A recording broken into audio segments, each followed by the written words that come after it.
বিসমিল্লাহির রহমানির রহিম। আসসালামু আলাইকুম। আজকে আমরা আমাদের যে ধারাবাহিক আলোচনা পরীক্ষা প্রস্তুতির নিয়ে চলছিল সেটির আজকে শেষ ক্লাস। আমরা খাতার অংশ নিয়ে মূলত আলোচনাটা আজকে শেষ করব। তো গত ক্লাসে খাতার অংশ নিয়ে আলোচনা শুরু হয়েছিল, সেটি হলো যে আমরা লেখা এমসিকিউ নিয়ে আমি অলরেডি কথা বলেছি যে এমসিকিউ অংশগুলো আসলে কিভাবে অ্যান্সার করতে হবে।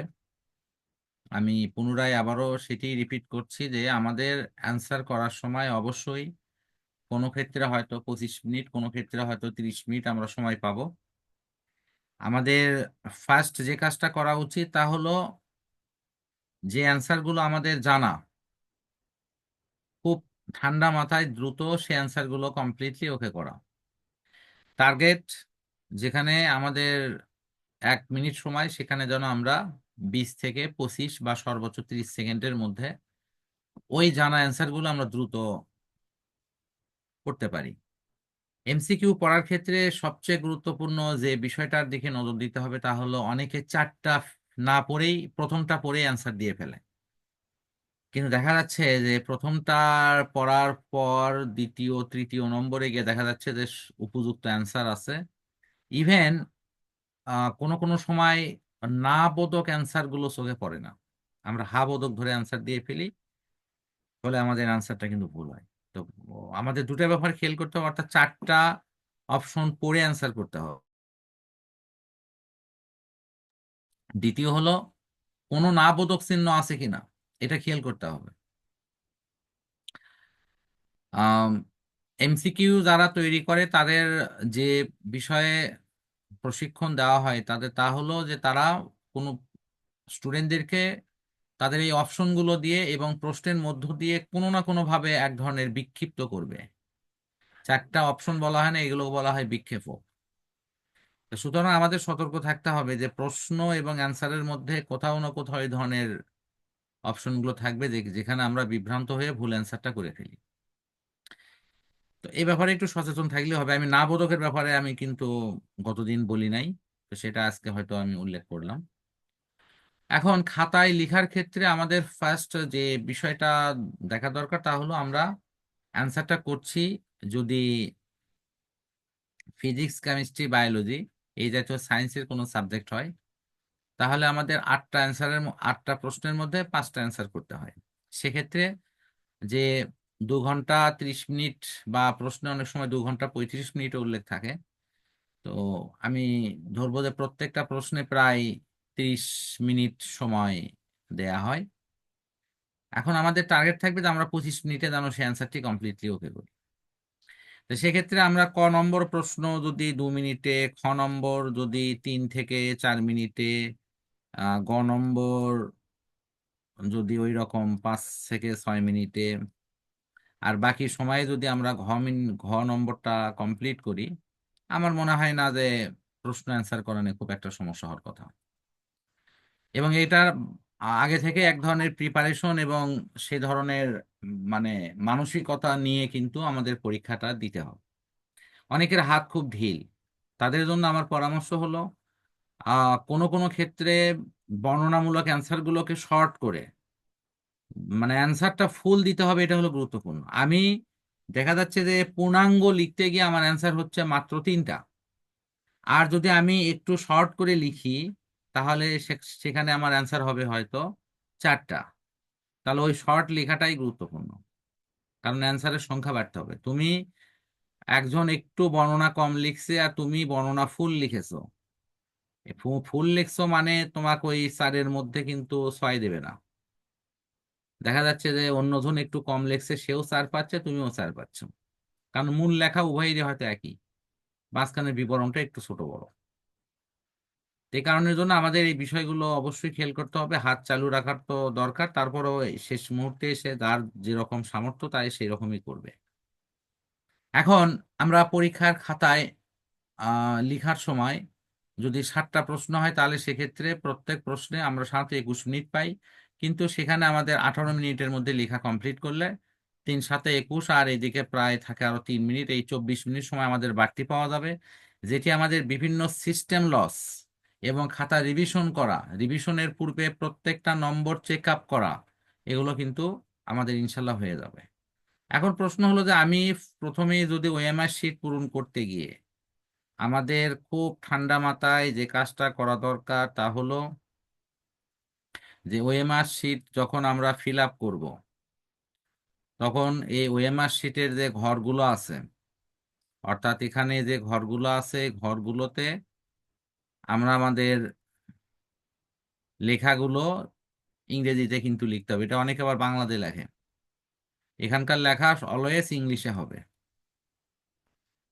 ইংলিশে লেখা এটা যেন কাটাকাটি একেবারেই না হয়, এটা খুবই খেয়াল করতে হবে।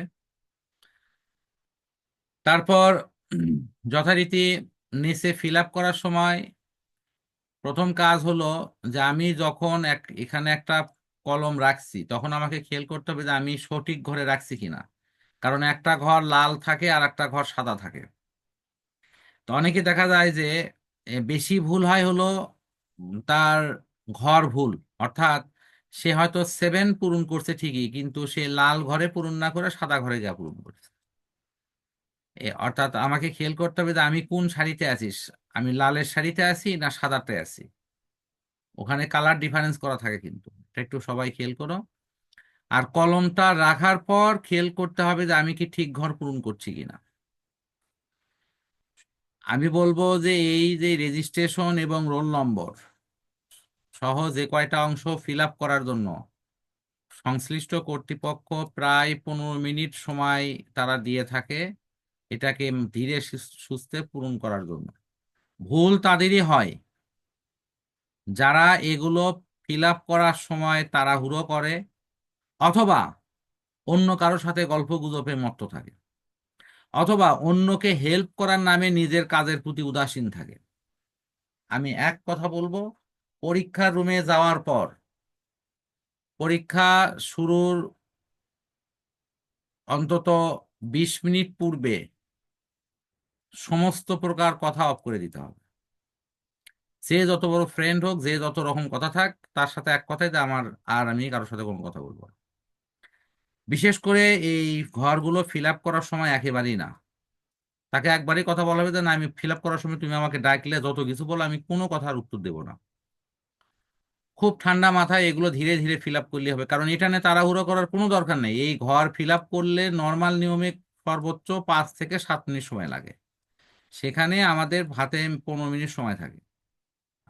আমি আমি দেখছি হলো অমনোযোগিতা এবং অন্যের সঙ্গে কথা বলতে গিয়ে এবং তাড়াহুড়ো করতে গিয়ে, এই 3টে কারণ, অন্যের সঙ্গে কথা বলা, অমনোযোগিতা এবং তাড়াহুড়ো, এই 3টা জায়গাতে এই স্টুডেন্টের কিন্তু ভুলটা হয়। তো প্রথম চেষ্টা করা উচিত ভুল এড়ানোর। দ্বিতীয়, যদি ভুল হয়ে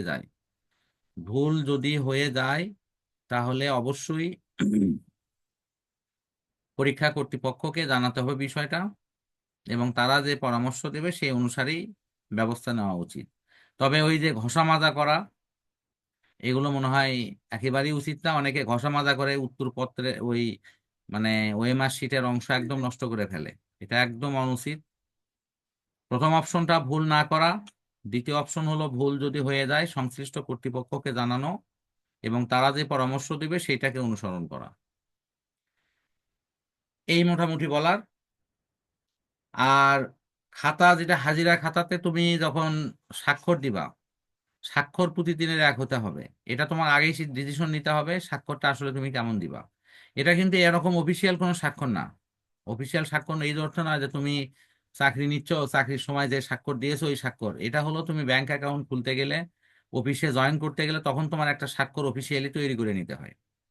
বাট এখানে সবাই নামের স্বাক্ষরই দিয়ে দেয়, নাম লেখে। তো এরকম মানে স্বাক্ষর হওয়াটাই ভালো, মানে ফর্মাল নামের স্বাক্ষর। এবং সেক্ষেত্রে প্রতিদিন একই স্বাক্ষর, বাংলা হোক ইংরেজি হোক একই রকম স্বাক্ষর হওয়া লাগবে। স্বাক্ষর দুরকম হলে কিন্তু বিপদ। আর ওই কর্নারে যে খাতার নম্বর, এটা তো সাধারণত লিখে হলো যারা পক্ষ পরিদর্শক তারাই, তা কিন্তু অনেক সময় ছাত্রের কাছ থেকে লিখে নেয়। এটা যদিও কাজটা সঠিক না। তো যদি কোনো ক্ষেত্রে এরকম ঘটনা ঘটে, আসলে লেখার ক্ষেত্রে অবশ্যই সতর্ক হওয়া উচিত। এটুকুই বলা। আমাদের নির্ভুল অ্যান্সার করারই চেষ্টা করতে হবে। এখন ওই অতিরিক্ত খাতা নেওয়ার পর অনেকে আবার অতিরিক্ত খাতার এই পয়েন্টগুলো পূরণ করে না। ঠিক আছে, অতিরিক্ত খাতা নিচ্ছে, অতিরিক্ত খাতার সাথে যে সিরিয়াল নম্বরগুলো সেটা কিন্তু বসায় না। এগুলো অতিরিক্ত খাতার ওই যে সাথে একটা ছোট্ট সিরিয়াল নম্বর করে রাখলে বোঝা যায় যে কার পরে কোনটা হবে। এখন এখন ওই শেষে যখন আসে খাতা সেলাই করতে আসে, তখন দেখা যায় তাড়াহুড়ো করে কার পিছনে কোনটা এটা আর সে সাজাইতে না পেরে অনেক সময় উল্টাপাল্টা করে দিলে কিন্তু স্যারদের খাতা দেখানে প্রচুর সমস্যা তৈরি হবে। খাতার অ্যান্সার করার সময় যত রকম সমস্যাই হোক, ফার্স্ট কাজ হলো আমাদের এই 8টা বা 11টা প্রশ্নের মধ্যে কোন 5টা বা কোন 7টা প্রশ্ন আমি অ্যান্সার করব সেটা আগে ছোট্ট করে আমাদের ফোঁটা দিয়ে, মানে যেহেতু প্রশ্নপত্রে দাগ দেওয়াটা নিষিদ্ধ, সেই কারণের জন্য খুব ছোট্ট করে ফোঁটা দিয়ে মার্ক করে নেব যে আমরা এই কটাই অ্যান্সার করব। এই প্রশ্ন মার্ক করে নিতে যদি 5-7 মিনিট সময় যায় তাতে কোনো সমস্যা নাই। কারণ তুমি তাড়াহুড়ো করে দেখা যাচ্ছে তুমি 8টা না পড়ে ওই প্রথম পৃষ্ঠায় 3টে দেওয়া আছে ওই 3টা নিয়ে অ্যান্সার করা শুরু করছো, দেখা যাচ্ছে পরের পৃষ্ঠায় 5টা খুবই সহজ প্রশ্ন।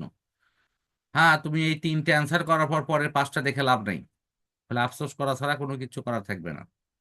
তো কাজেই প্রথম কাজ হলো এই 8টা অথবা ওই 11টা প্রশ্ন কমপ্লিটলি দেখার পর যে প্রশ্নগুলো সহজ এবং সুন্দর অ্যান্সার করা যাবে সেগুলোকে মার্ক করে নেওয়া এবং ধারাবাহিকভাবে সবচেয়ে ভালো প্রশ্ন থেকে শুরু করা। কোনো ক্রমে যেন কাটাকাটি না হয়। কাটাকাটি হয়েছে মানে তোমার নম্বর কমে গেল।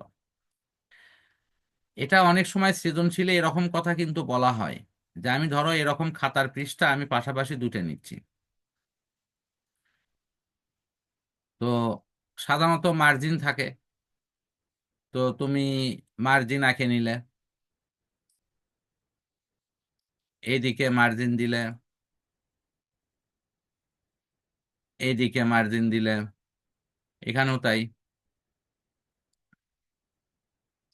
এখন এই মার্জিন দেওয়ার ক্ষেত্রে সাধারণত আমরা যে নিয়মটা ফলো করি তা হলো ওপরে একটু বেশি, এই যে ওপরে একটু বেশি, এই জায়গাতে একটু বেশি, এখানে একটু কম। অনেক সময় এটা 1.5 ইঞ্চি, এটা 1 ইঞ্চি এরকম বলা হয়। তবে আসলে অ্যাকচুয়ালি মাপ যেটা সেটা ওই যে যে স্কেলটা ইউজ করা হয় ওই স্কেল ধরে এই স্কেলের মাপে এটা, আর একটা স্কেলের চেয়ে একটু বড় হলেই হয়ে যায়। তবে এমন বড় করা উচিত না যেটা খাতা অতিরিক্ত নষ্ট হয়, আবার এমন এমন শুরু করা উচিত না যে স্যারের আবার এখানে নম্বর দেওয়ার জায়গা থাকে না। উভয়ই কিন্তু বর্জনীয়। এখন বিষয়টা হলো যে আমি খাতার মোটামুটি সমস্ত কিছু আলোকে করে নিয়েছি, বাট আমি লিখবো কিভাবে? আমাদের লেখার ক্ষেত্রে প্রথমে ওই যে খাতার নিচে লেখা থাকে যে এখান থেকে শুরু করুন, অবশ্যই সেখান থেকেই শুরু করা উচিত। অনেকেই কিন্তু দেখা যায় ওখান থেকে শুরু না করে পরের পৃষ্ঠায় না একেবারে মানে ভেতর থেকে লেখা শুরু করে। এটা প্রথমেই কিন্তু একটা আইন লঙ্ঘনের কাজ হয়। এটা করলে ওই টিচার ওই শিক্ষার্থী সম্পর্কে ধারণাই করে যে সে মানে নিয়মতান্ত্রিক বিধানের প্রতি ওই ছাত্র বা ছাত্রী আনুগত্যশীল না, তখন তার প্রতি একটা কিন্তু খারাপ ধারণা পোষণ করে এবং স্বাভাবিকভাবে নম্বর কিন্তু তার কমে কমে আসার মানে আর যে পরিবেশ। শুরুর পৃষ্ঠা যেটা যেটা হ্যাঁ, শুরুতে লেখা থাকে এখান থেকে শুরু করুন। হ্যাঁ, ওখান থেকে তুমি নম্বর শুরু করে দাও, যে কোনো প্রশ্ন তোমার যেটা সবচেয়ে সহজ প্রশ্ন সেখান থেকে শুরু করে দাও, কোনো সমস্যা নেই। আগে আমি আমারও বলেছি প্রশ্ন সিলেকশন না করে লেখা শুরু করবা না, এরকম তাড়াহুড়ো করবা না সময় নাই আমি আগে তাড়াতাড়ি লেখা শুরু করি না। তোমাকে আগে দেখতে হবে কোন 4টা প্রশ্ন অর্থাৎ ক খ গ ঘ কোনগুলোর সব 4টা অ্যান্সার করা যাবে, এরকম ভাবে মার্কিং করে করে নিতে হবে। সমস্ত কিছু যোগ বিয়োগ করে এগুলো করতে গিয়ে হয়তো আমার 5 মিনিট সময় নষ্ট হোক, কিন্তু পরে গিয়ে ওই হাফিতেশ করা যাবে না। কারণ তোমার তো ভাগটাই হলো যে আমি সায়েন্সের গুলো অ্যান্সার করবো 25 মিনিটে, আর্টসের গুলো অ্যান্সার করবো 58 মিনিটে। কিভাবে করব তা জানি না, কিন্তু করতে হবে। তুমি ঘড়ির সাথে রাখবা, মানে যেগুলো ডিজিটাল নয় অ্যানালগ ঘড়ি, মেমোরি নাই এরকম অ্যানালগ ঘড়ির সাথে রাখবা। ঘড়ি একদম দেখবা, অ্যান্সার করবা। ওই পরীক্ষা রুমে ঘড়ি আছে কি না এটা নিয়ে দেখার কোনো মানে এটার কোনো অপশনই নেই, আমার কথা ওই দিকে যাবোই না আমি। নিজের ঘড়ি নিজের কাছে রাখবা। সরকারিভাবে যেহেতু ডিজিটাল ঘড়ি নিয়ে যাওয়া নিষেধ, সুতরাং মেমোরিবিহীন অ্যানালগ ঘড়ি তুমি নিয়ে যাবা, এটা কেউ নিষেধ করবে না। এখন প্রশ্ন হলো আমি অ্যান্সারের ওইটা একটু প্যাটার্নটা বুঝতে কেমন? পারলাম না, ওই যে মানে কোন পৃষ্ঠা থেকে লেখা যাবে, শুরু করতে হবে বা করতে হবে না। কেন, এটা তো তোমরা যে পরীক্ষা দিয়েছো সেখানে ওএমআ প্রথম পৃষ্ঠাতে অনেক কিছু থাকে, তারপর নিচে লেখা থাকে না যে এখান থেকে শুরু করুন। মানে কি স্যার ওই জায়গা থেকে করবো নাকি করবো না, এটাই জানতে চাচ্ছি। ওখান থেকে শুরু করতে হবে। এতে লেখা আছে এখান ও থেকে শুরু আচ্ছা। করুন, না তো উপরে তোমার অনেক কিছু পূরণ করলে। জি স্যার। ঠিক আছে, উপরে তুমি ওএমআর শিটে তো লিখিচ্ছ না, লিখবা তো নিচের পৃষ্ঠে এসে যেখানে নাম ধাম সহ অনেক মেলা কিছু লেখার অপশন আছে। এগুলো হ্যাঁ লেখার স্যার। পর এই যে নিচে লেখা থাকে এখান থেকে শুরু করুন, তো তুমি ওখান থেকে শুরু করবা, এটাই নিয়ম। শুরু করে ও এই আচ্ছা। অংশে এখন ক হোক আর খ হোক একটা অ্যান্সার করবা। ঠিক আছে, কি বুঝতে পারোনি? জি স্যার, বুঝতে পারছি আমি এখন। আচ্ছা, এখন আসো আমি মূল প্রসঙ্গে আসি যে আমাদের অ্যান্সার করার সময় আমি কিভাবে লিখবো। অনেকগুলো লেখার প্যাটার্ন আছে, কিন্তু সবচেয়ে গ্রহণযোগ্য যে প্যাটার্ন সেটি হলো যে তুমি মনে করো 3 নম্বর প্রশ্নের অ্যান্সার লিখছো, তাহলে তোমাকে লিখতে হবে যে এরকম যে আমি কি 3 নম্বর 3 নম্বর এর মনে করো ক এর উত্তর, এটা তুমি লিখলে। ঠিক আছে, এটা লিখে নিচে যদি 2 টান দিতে পারো একটু দেখতে ভালো লাগবে, এরকম করে। এগুলো ভিন্ন কোনো কালার কলম দিয়ে লেখার দরকার নাই, এগুলো বিতর্কিত, সবই কালো কলম দিয়ে করাই ভালো। অনেকে ভিন্ন কালার দিয়ে হয়তো করে, কোনো কোনো স্যার আপত্তি করে, কোনো কোনো স্যার করে না, কিন্তু আমরা তো জানি না, আমরা আমাদের যে পরীক্ষক খাতা দেখবে তিনি কেমন। সুতরাং কালো করলে কোনো দোষ নেই। আহ ওই যে বৃত্ত পূরণ করার সময় তোমরা মোটা বল পয়েন্ট কলম ইউজ করবে, মোটা মানে যেগুলো 0.5-এর চেয়ে বেশি মোটা কালি ছাড়ে। তবে ইয়ে কিন্তু না, খুব সাবধান, কিন্তু ওই যে অনেকে জেল পেন কিন্তু ইউজ করা যাবে না। বৃত্ত পূরণ করার সময় অবশ্যই বল পয়েন্ট কলম ইউজ করতে হবে। বুঝতে পারছো কি বল পয়েন্ট কলম আর জেল কলম এর পার্থক্য বোঝো তো? জি স্যার। হ্যাঁ, এটা অবশ্যই মেনটেন করবা, কারণ বল পয়েন্ট কলম কলম ছাড়া মনে হয় না অন্য কোনো কালি ওখানে অ্যালাউ করা হবে। আচ্ছা, ক নম্বর প্রশ্ন, এটা ফিজিক্স হোক, কেমিস্ট্রি হোক, বায়োলজি হোক বা আদার্স কোনো বিষয় হোক, এটি শুধু কাকে বলে বা কি জিনিস সেইটার ওপর 1 বা 2 লাইন বা 3 লাইন যাই লেখো লিখে শেষ। এটা যা মানে একেবারে সরাসরি অ্যান্সার বই থেকে। দ্বিতীয় অপশন হলো যদি খ নম্বর প্রশ্ন আসে, তাহলে আমি ওই খ নম্বর আবারও লিখলাম যে 3 নম্বর এর খ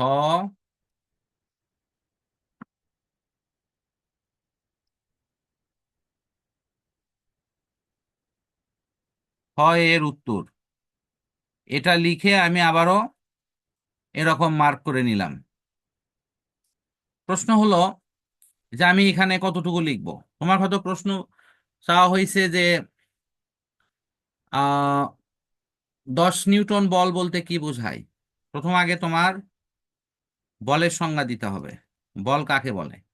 তো এক্ষেত্রে প্যারা করার জন্য সবচেয়ে ভালো ওয়ে হলো যে তুমি যদি প্রথম লাইনটা একটু সরে লেখো, অর্থাৎ প্রথম লাইনটা যদি একটু সরে লেখো, যে আমি একটু এখানে মনে করো গ্যাপ দিয়ে লিখছি, দ্বিতীয় লাইনটা একটু চাপে লিখছি, তাহলে কিন্তু একটা প্যারা হয়। এ দেখো, প্রথম লাইনটা একটু সরে লিখলাম, তো দ্বিতীয় লাইন কিন্তু আবার একবার শুরুর থেকে, দেখো একটা প্যারা হলো। বল কাকে বলে এটা সংজ্ঞা লিখলে, তারপরে তুমি জি স্যার। বোঝালে 10 নিউটন বল বলতে কি বোঝায়, এই যে এখান থেকে শুরু করবা। 10 নিউটন বল বলতে কি বোঝায় সেটার উপর ব্যাখ্যা দিলে, দেওয়ার পরে এখানে শেষ হলো। দেখো, 2টা প্যারা হলো। যে কোনো টিচার যখন খাতা দেখবে তখন সে কিন্তু মনে করবে যে না, তুমি সত্যিকার অর্থেই তুমি সংজ্ঞামূলক অংশ লিখছো এবং অনুধাবনমূলক অংশ লিখছো, অর্থাৎ জ্ঞানমূলক এবং অনুধাবন দুইটাই আছে। ফলে উনি এখানে যেমন 1 নম্বর তোমাকে দেবে, ঠিক আছে, এখানেও তোমাকে ওই 1 1 2 নম্বর উনি দিতে বাধ্য হবে, মানে ওনারা নম্বর কাটার জায়গা থাকলো না। কিন্তু আমাদের ম্যাক্সিমাম ছেলে মেয়ে 2টা ভুল করে।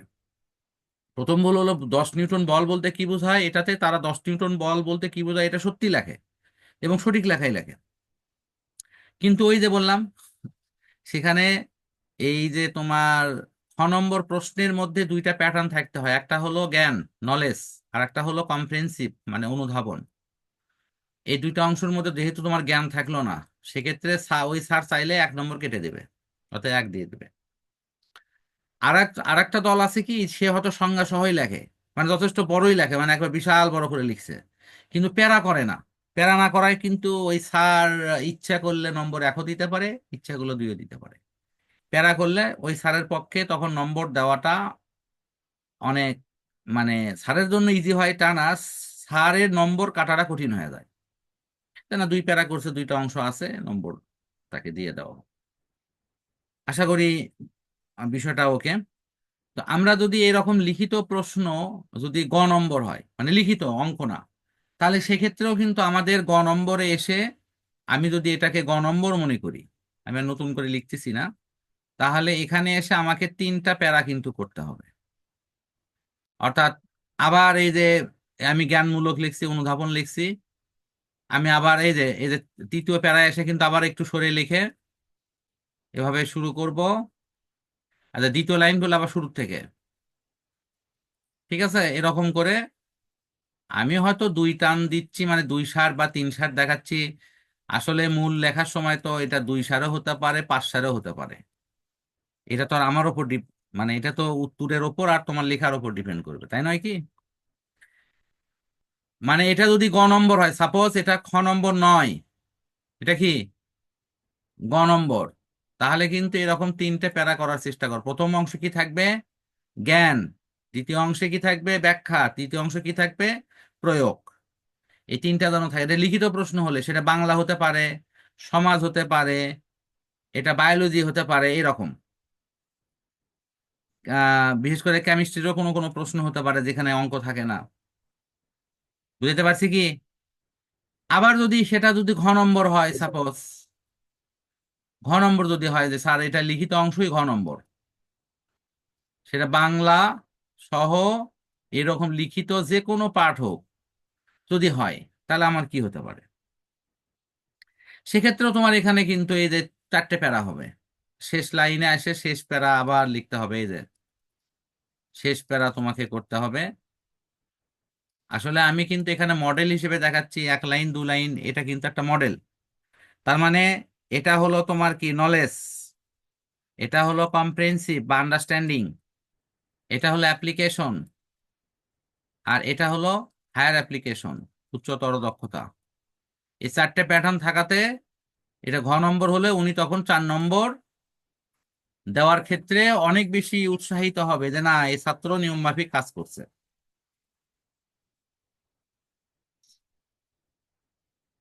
এখানে আমাদের সবচেয়ে গুরুত্বপূর্ণ যে জিনিসটা মাথায় রাখা লাগবে, কোনো ক্রমে লেখায় কাটাকাটি করা যাবে না। এটা মানে একেবারে একটা কঠিন ভাবে নিষিদ্ধ অপশন ধরে নেওয়া লাগবে।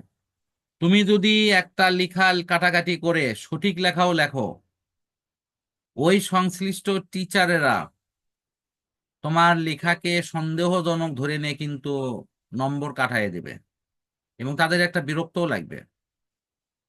এই ক্ষেত্রে অনেক সময় আমরা পরামর্শ দিই এরকম যে তোমার প্রয়োজনে লেখা 2 লাইন কম লেখো, মানসম্মত সঠিক লেখা লেখো, লেখার পরিসর প্রয়োজনে কম করে সুন্দরভাবে লিখে দাও। লেখা যেন কাটাকাটি না হয়, লেখা যেন অসুন্দর না হয়, ঝকঝকে লেখা হবে। খাতা খাতা দেখে যেন স্যারের মন ভরে যায় যে হ্যাঁ এটা একটা খাতা। আমি কি বুঝাইতে পারছি? এখন আমি জি স্যার, বুঝতে পারছি। সর্বশেষ অপশনে একটা, যেহেতু আমাদের এই এই প্রসেসটা ম্যাথ, ফিজিক্স এবং কেমিস্ট্রি 3টার ক্ষেত্রেই প্রযোজ্য হবে। আমি যেহেতু বেশ কয়েকটা সাবজেক্ট নিয়ে কথা বলতে চাইছি, সেজন্য আমি এইখানে যে মডেল দেখালাম এটা বাংলা সহ, বাংলার মতো শুধু নিরেট লেখা যেগুলো আছে, সেটা তোমার বললামই তো যে সে যে কোনো সাবজেক্ট, ইভেন ইসলাম ইসলাম ধর্ম হোক, বা তোমার ওই যে বাংলাদেশ বিশ্ব পরিচয় হোক, এরকম নিরেট যেগুলো লেখা লাগে, সেই জাতীয় সকল ক্ষেত্রে এই নিয়ম প্রযোজ্য। ঠিক আছে? কিন্তু যেগুলোতে লেখা আছে পাশাপাশি ম্যাথ আছে, বিশেষ করে এবং ঘ নম্বরে, সেরকম সাবজেক্ট কোনগুলো? তোমার গণিত, পদার্থবিজ্ঞান এবং রসায়ন। যেগুলোতে ম্যাথ আছে, গ এবং ঘ নম্বরে। আমি বুঝাইতে পারছি কি? যদিও গণিতের ক্ষেত্রে জি কিন্তু ক স্যার। নম্বরও ম্যাথ। তাহলে আমরা এগুলোর অ্যান্সার করার নীতিমালা কেমন হবে? কিভাবে আমি সেগুলোর অ্যান্সার করব?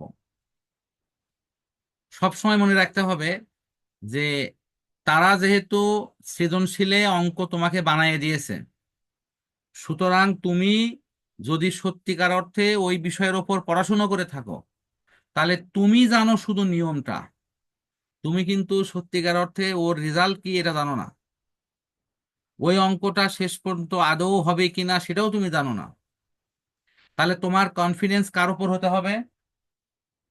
তোমার কনফিডেন্স হবে হলো নিয়মের ওপর।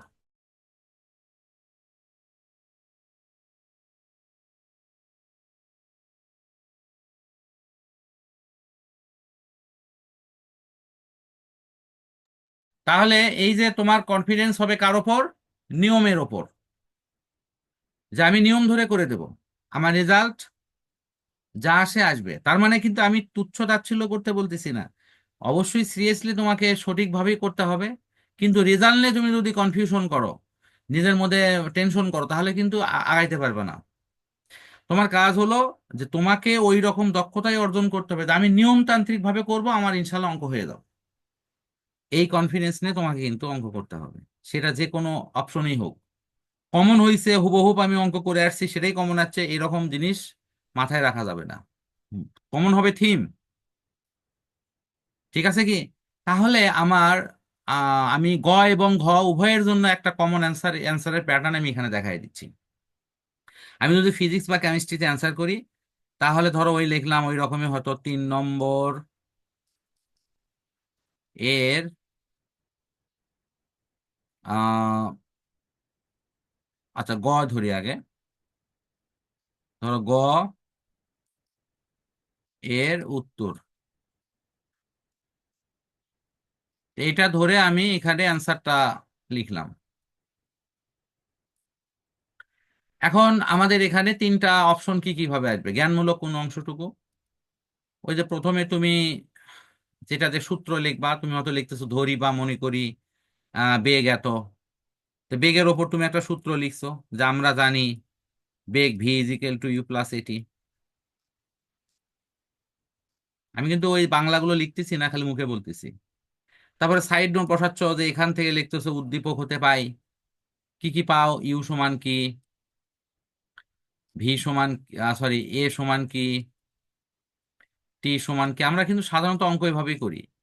কিন্তু তোমাকে এখানে পরীক্ষার সময় বাড়তি যে কাজটা করতে হবে সেটা হলো ইউ এর সাথে ওই যে আদি বেগ এই কথাটা লিখতে হবে, এর সাথে ত্বরণ এটা লিখতে হবে, এটির সাথে সময় এই কথাটা লিখতে হবে, বাংলা সহ লিখতে হবে। কারণ এই অংশটার নাম হলো আন্ডারস্ট্যান্ডিং, বুঝতে পারা। আর ইউটা যে আদিবেগ, এটা তোমাকে লিখেই দেখাতে হবে। তারপর যথারীতি এগুলোর মান বসানোর পর ক্যালকুলেশন শেষে শেষে এসে তোমার রেজাল্ট হলো সাপোজ 2 মিটার পার সেকেন্ড। এটা অ্যান্সার হলো। তো এটা পর্যন্ত অ্যান্সার করলে তোমার এখানে এটার জন্য পাবা তুমি 1 নম্বর, এই পাশে সাইড নোটের জন্য 1 নম্বর, আর ক্যালকুলেশন সহ রেজাল্টের জন্য 1 নম্বর, এই সব মিলিয়ে তুমি পাবা 3 নম্বর। এখন এই অঙ্কটা যদি এটি গ নম্বর না হয়ে যদি এটি ঘ নম্বর হয়, তাহলে আমি কি করব? ঘ নম্বর হলে তো এভাবে তো আমাকে অঙ্ক করতেই হবে। কিন্তু ঘ নম্বরে আমার যে জিনিসটা বাড়তি থাকে তা সেটা কি? সেখানে আমার এই সিদ্ধান্তটা আসে এরকম, শেষে আমাকে কিছু ব্যাখ্যা দিতে হয়। হয়তো বলবে যে শেষ বেগ এত হবে কিনা গাণিতিক ব্যাখ্যা করো, অথবা ওই বিড়ালটি ইঁদুরকে ধরতে পারবে কিনা ব্যাখ্যা করো, অথবা শিশুটি দুর্ঘটনা থেকে রক্ষা পাবে কিনা গাণিতিক ব্যাখ্যা দাও।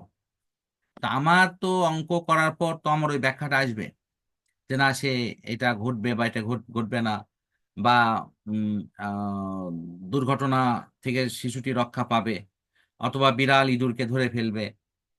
কিছু একটা সিদ্ধান্ত কিন্তু আসবে। যে সিদ্ধান্ত আসবে সেটা কিন্তু আমাকে শেষে লিখতে হবে। যখন আমি এটা লিখবো তখন আমার এটা হায়ার অ্যাপ্লিকেশন হলো, উচ্চতর দক্ষতা হলো, এবং তখন আমি এখান থেকে 1 পাবো, এই মিলে হবে 4। তা আমাদের অনেক স্টুডেন্টই দেখা যায় যে সৃজনশীলের এই বিষয়গুলো সম্পর্কে অবহিত না। তারা মনে করে যে সৃজনশীল মানে আমি একাধারে লিখে যাব, নোটে আছে লিখব। এখন সর্বশেষ কথা হলো, যদি আমাদের প্রশ্ন কোনো কারণে আহ খুব ভালো কমন হয়েছে মনে হচ্ছে না, মানে কমন বোঝা যাচ্ছে, কি করব? তাহলে কি অ্যান্সার বাদ দিয়ে আসবো না অ্যান্সার করে আসবো? এখানে একই রুলস। তোমার কাজ হলো,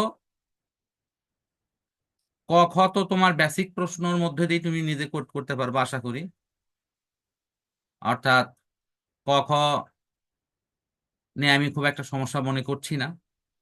বাট গ ঘতে যদি সমস্যা হয়, তাহলে সেক্ষেত্রে আমাদের ফার্স্ট ভাবতে হবে যে আমি সাইড নোট আগে লিখি যে কি কি দেয়া আছে।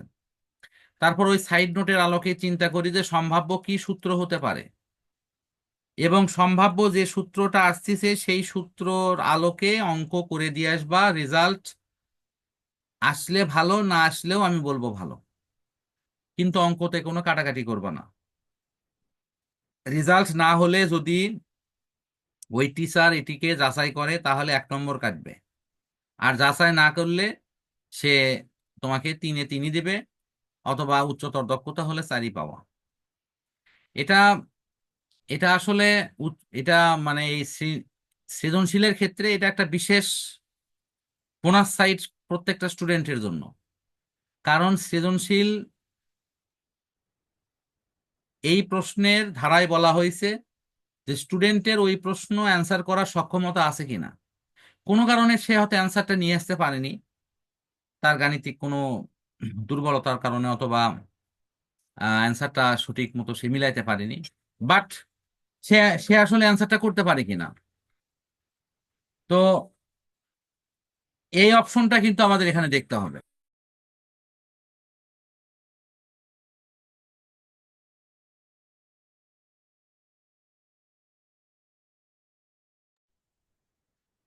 এই কারণের জন্য এখানে কিন্তু বেনিফিটটা ওই স্টুডেন্ট পেয়ে যাবে।